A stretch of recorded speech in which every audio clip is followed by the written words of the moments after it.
Do you frequently end up in situations that you did not ask for?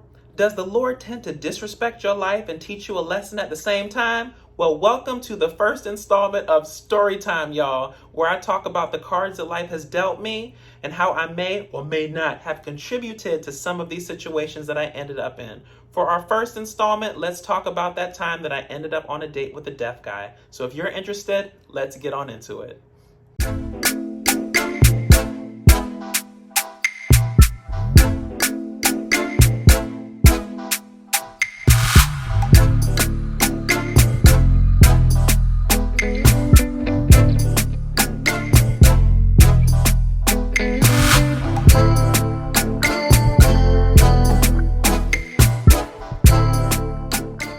Y'all, so I am notoriously unlucky in love. Now, my friends say that it's because I'm too picky, and that may be true, but I also say if you don't stand for something, you'll fall for anything. So we end up in this constant battle of what's good for me versus what I want. Anywho, I'm an avid watcher of The Real, so drop down in the comments if y'all like The Real as well. It's like a panel of four women from multicultural backgrounds, etc. And for some reason, being a gay black man, I just find some sort of kinship with them. I love them so much. I watch the videos on repeat on YouTube. It's really, really bad. I love The Real a lot. Anywho, I was watching it one day and Adrienne Bailon said, you know, if you're not finding the person that you want, perhaps maybe your filters are wrong, right? So you have all these things like he needs to be this age, he needs to be this height, he needs to make this much money, etc. And maybe your filters are wrong. So just take out all your filters and be open to what the universe sends you, right? So I said, okay, Adrienne, I'm going to do something different. Now, I wouldn't honestly say that I have a type, right? I've dated all sorts of races of people. I'm pretty much an equal opportunity employer for dating wise and stuff. But I would just say that what it normally comes back to is tall, semi-muscular, and attractive. So if you can find that combination in any race, then I'm usually game for it, right? But I said, Adrienne, I'm going to listen. I'm going to take out my filters. I'm just going to see what the universe brings to me, right? So you name a dating app, I've probably been on it, from like Plenty of Fish to Bumble to OkCupid. But I feel like I always come back to home, which I guess would just be gay home, which would be Grindr and Jacked, right? And so for the gay people out there, drop down in the comments if you're team Grindr or you're team Jacked or you're team both, right? For me, I find a good mix of the two is good because Grindr to me is, you know, you go on there to find white dudes, and Jacked is you go on there to find people of color, so like, you know, black, Asian, Latino, etc. Right? So I used to do pretty much a mix of the two. I've taken myself out of dating right now because I needed to eat, pray, love after multiple situations that happen, which will come up in subsequent story time, so just wait for those. But anywho, so back to this. So I pretty much took out all my filters and just decided to be open to what the universe sent me, right? So I started to talk to this guy named Hunter, right? And so Hunter was like 6'4", and he was white. I'm talking like IKEA white, like Scandinavian white, like Volvo white, like Abercrombie and Fitch white. But like I said, I'm an equal opportunity employer. So I was like, okay, cool. Well, I mean, this is fine. Let me just be open to what the universe sends me. Like I've dated white guys before. And it just happened that this one was, you know, 6'4" and pretty much my type, if you would say. So he approached me. The only thing that was a little bit different is that he was like 23, right? And so at the time I was probably like 29 or 30 or something like that. And so I was just like, I don't know how this is going to work because, I mean, age is a big factor in relationships, and someone who's 29, versus someone who's 23, those are like, it's a lot of different living that happens within those years. And so the perspectives might be a little bit different. So I was worried about that from that perspective, but I said, you know, let me just give this a try. Let me see, let me not initially say no and just see what it ends up being. So we would just talk back and forth. It was really, really nice. He was very attentive. He wanted to ask questions about my life and what I do and what I see for myself. And like, I would ask him questions back. And it was sort of this weird thing, which I've attributed to young guys in general. Like, they sort of have shiny ball syndrome, which is I'm focused on this one thing right now, but give me about 5-10 minutes and another shiny ball will come along and I'm going to divert my interest. So like I said, we started talking, and I wouldn't hear from him for like a week or maybe like 2 weeks, and then he'd pop back up, and then we'd be good for like, 2 weeks or 2.5 weeks, and then he'd disappear, or I disappear, because I'm not going to put it all on him. Because to me, I give the energy that I'm given, right? I can only give you what you give me. And so he finally mentioned, like, maybe we should get together. Maybe we should, get together and cuddle. Now, y'all, I did not know anything about this whole cuddle phenomenon that's going on now, where these, dudes just want to come over and cuddle. To me, cuddle 82% of the time has meant some sort of like Netflix and chill phenomenon, which I was like not down, because I was like, I'm not hooking up with nobody. I'm tired of giving my milk away for free and getting nothing in return. So I was like, I'm not really down with the whole come over and cuddle thing, but he was just very adamant that it was going to be a platonic situation, and we were just going to get to know each other and watch a movie and stuff like that. Okay. So like I said, I'm being open to the universe.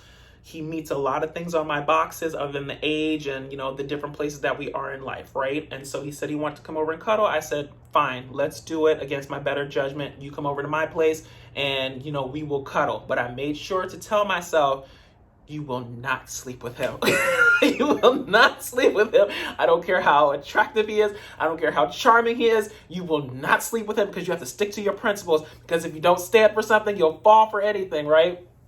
Okay, so we made a plan, and he showed up to my apartment sometime around, I want to say it was like 8 or 9. He was late, but that's besides the point.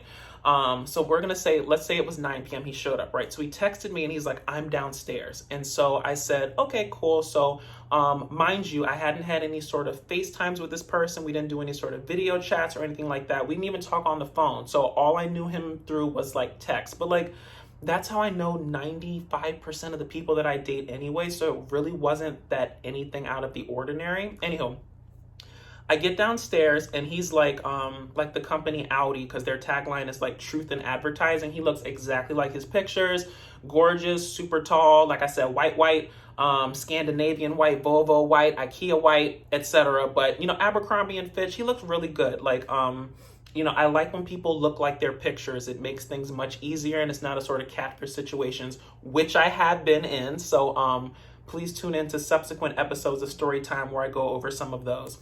Okay, so back to the story. So I get down there and there's a security door, which is, normal for most apartments, where you basically go down and you let somebody in. After a certain point in time, the door locks. So I went down there and I opened the door, and he came in after me. And so the way our apartment is set up, the elevator doors, there's 2 of them. One is always going to be open. And so I went into the open elevator thinking that he was behind me. I look back and he's literally still standing by the door, right? So I walk back out. I'm like, are you okay? Is something wrong?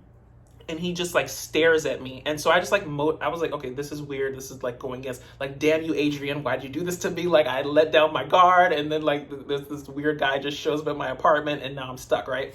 And so I wave him over, and I'm like, come on, right? So I get on the elevator. I know he's behind me. I'm standing in the elevator door, right? And then he's standing on the outside of the elevator and he won't get on. And so I texted, no, I didn't text. He texted me, that's what happened. So he texted me, right? And I thought that was weird because he was standing right there, right? And so he texted me, I didn't know if you wanted me to follow you. Now, this was my first clue, children, that something was off, right? But because I was already nervous about letting down my guard, letting down my filters, I was like, this was weird, but I didn't really think much of it. Like, my mind wasn't in those mindsets, right?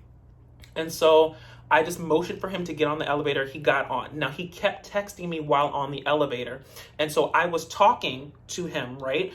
And he just he looked at me like he couldn't understand what I was saying or whatever. And whatever I said, actually, I came to realize he was understanding what I was saying. He just couldn't verbalize it, right? So then he texted me back and he said, I didn't know that you wanted me to get on the elevator with you. I'm deaf, right? Now, my world stopped at that point in time, right? And I have this thing about me that I I can't help it, right? But when I get into a situation that I do not expect and I feel immediate danger, my eyes just start to blink. They just start to blink, blink, blink, blink, blink, blink. Like they don't stop. Like it was like that rapid eye movement thing where like, like your brain is thinking, you're trying to come up with like, I'm a planner, right? So I'm always thinking like 10 steps ahead in terms of how to get out of situations, how to make something happen, right? And so all my mind was thinking was, this man is here. He drove all of this way.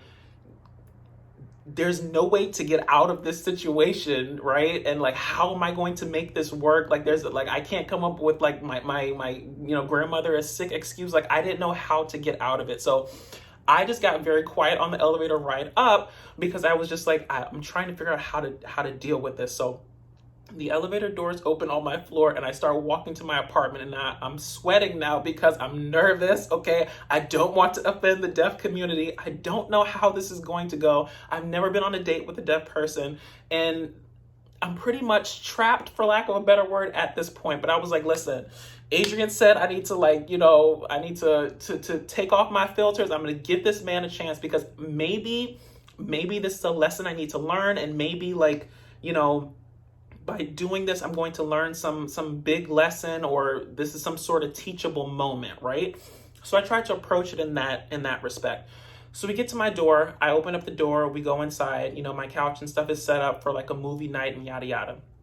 So I instantly, because my brain and my rapid eye movement are going, I started to think, oh my God, like, how are we going to watch this movie? How is this going to make sense? He's the one who suggested it, right? So I turn on Netflix. He just sits on the couch next to me, and like we're communicating pretty much. Like I literally looked at him and I was like, listen, should I talk? Like how best can we communicate? Like do I talk to you and then you text me back, or would you rather us just text? Like I said, I don't know this, right? And let me just go back a step. I did not know that this was a question I had to ask in dating, right? Like we had been talking for like 2 months and this had never come up. Like I've asked, like, what's your relationship with your family? Like, what do you see yourself doing in 3 years? What are you studying in school? What area do you live in? Like, I didn't think I had to ask, can you hear? Like, that's like not like a general question I normally ask. So I was sort of at a disadvantage, but I was so intrigued by the packaging of him, right? That I was like, I can give this a try. I can see how this will end up. So back to the couch. Okay. Because I'm getting sidetracked.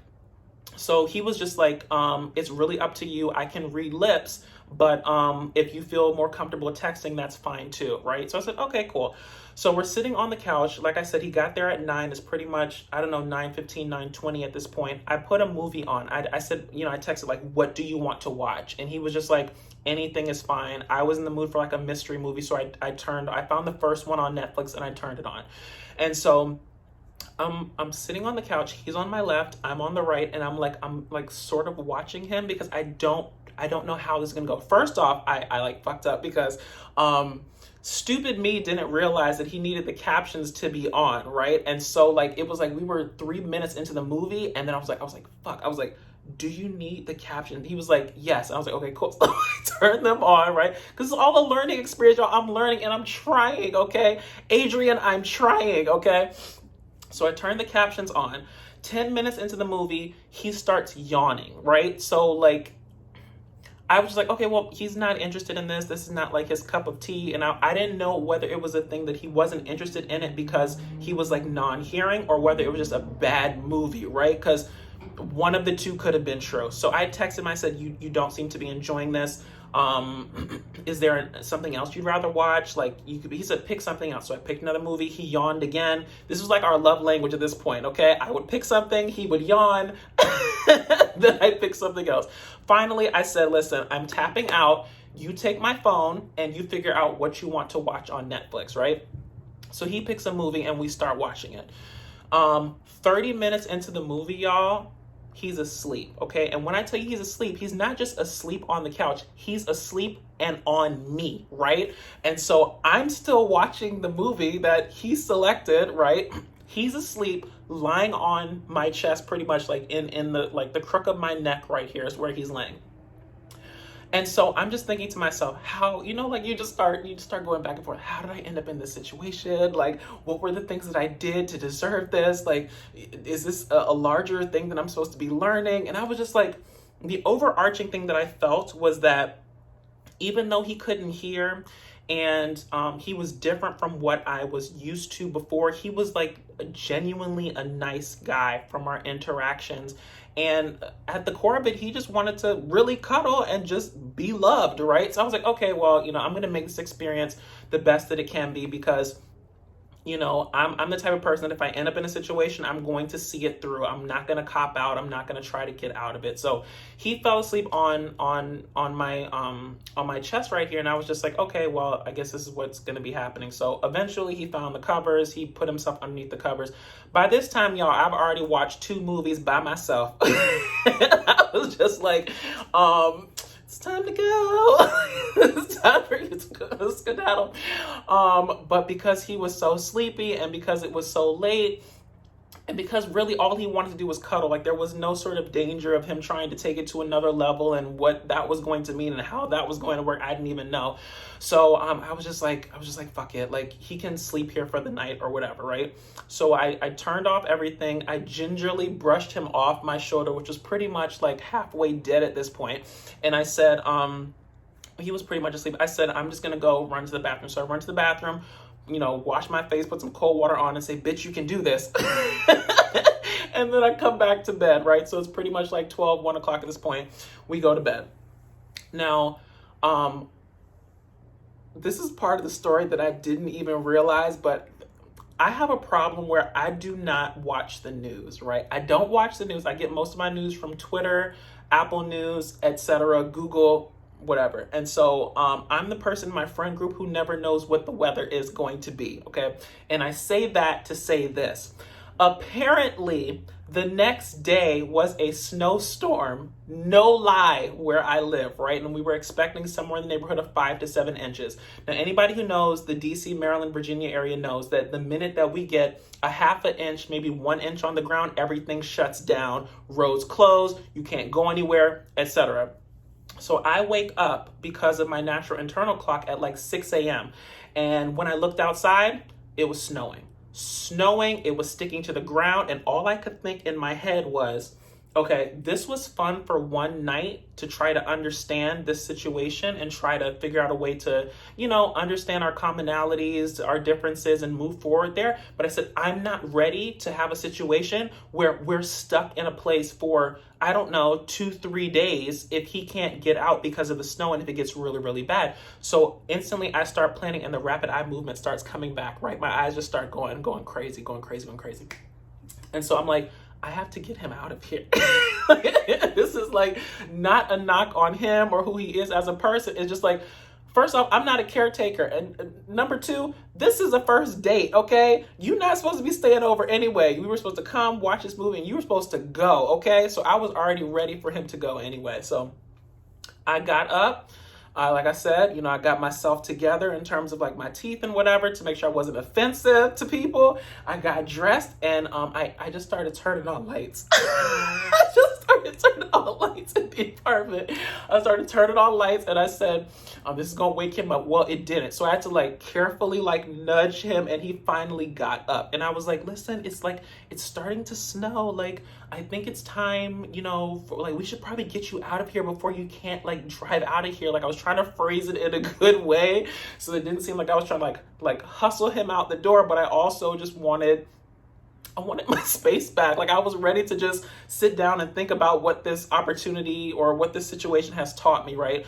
So he was like, oh my God, yeah, I have to go. It's perfectly fine. Like, well, he was texting me. And so he went to the bathroom, got ready, got his stuff, and then we got downstairs. Now, by the time we got downstairs, y'all, so by the time from when I woke him up to when we got downstairs, it was pretty much like 15-20 minutes. At that point in time, though the streets outside my apartment were relatively clear and not sticking that much, the parking lot of my apartment, which hadn't been plowed yet, was like pretty much accumulating snow. So when I got down there, I started to panic because I was like, if we can't get his car out, he can't leave, and I can't get my life back together. So he's standing there, as sweet as he is, 6'4", sleepy, okay? Standing there with his backpack and his phone ready to text me. I instantly, y'all, I just jumped into what I knew I needed to do. I ran to my car carefully so I didn't break myself out there and have to, get in the ambulance and whatnot. Went to my car, found like a makeshift shovel or whatever. And I found that little thing that you use to get the ice and stuff off your windshield and whatnot. And I ran back over to his car. And when I tell you I worked, okay? I worked like one of those people out there selling oranges on the damn freeway, baby. I was cleaning off every single window because I was like, you got to go. You got to go. It was so serious. It was a very serious situation for me because like I was like, you can't stay. You have to go. Like, I need to figure out how I feel about this. And so like I'm not taking care of you just because I feel obligated to, right? So I cleaned off his windshield, all 4 windows and the back window. I also plowed a little situation for him to get out. And mind you, this whole time, he's just standing there. He's just standing there watching me do this. I couldn't give less than 1 care at that point. Okay, I was a man on a mission. Anywho, once I finished digging him out and making sure that he could leave or whatever, he looked at me and then he texted me and he said, I had such a great time. We should do this again. You should come visit me. And I texted back. I said, oh my gosh, I had such a great time too. Drive safe. Text me when you get home. We'll make plans for another day, yada, yada, right? And I meant that. Like, we did have a great time. I just wasn't ready for it to be days of a great time, you know? So he got in the car. I watched him drive off. I said a prayer to Jesus and I said, Jesus, please forgive me if I have, gone to the situation trying to get him out of here with, bad intent. I said my intentions were good. I said, please let him get home safely because I don't want that on my conscience, just because I wanted to be by myself and figure out how I feel about this situation, Lord. So I sent him off. He texted me when he got home. All I know is that now that I'm like, thinking about it, I said, it was a good date. I didn't really have any sort of issues. It's probably one of the best dates I had in a while. I said I could probably give this a try. So we texted back and forth for a while. But then, like I said, with, the tendency for young dudes, they kind of get like ghost after a while and then you don't really hear from them. So, I'm sad to report I didn't really hear from him after a while and we sort of lost touch. And so that's how that ended. So I would be open to another date or a situation, but it didn't end up happening. So it is what it is.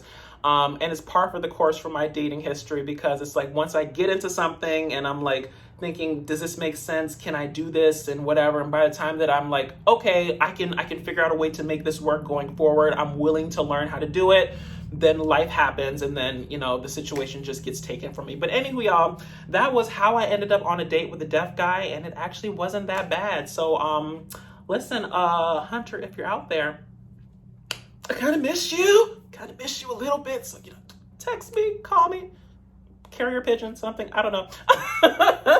Or if there are any other hot Scandinavian 6'5" Abercrombie and Fitch models that are hard of hearing that want to, take me out and want to gently use black boy, here I am. Okay, I offer myself up.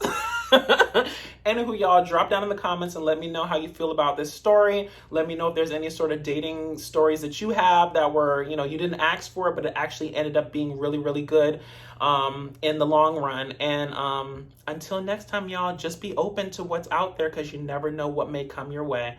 If you liked what I said, please feel free to like, comment, and subscribe. Follow me on YouTube, Instagram, and Stereo, and Twitter at DatDamnDasher. And until next time, y'all, I'll talk to y'all later.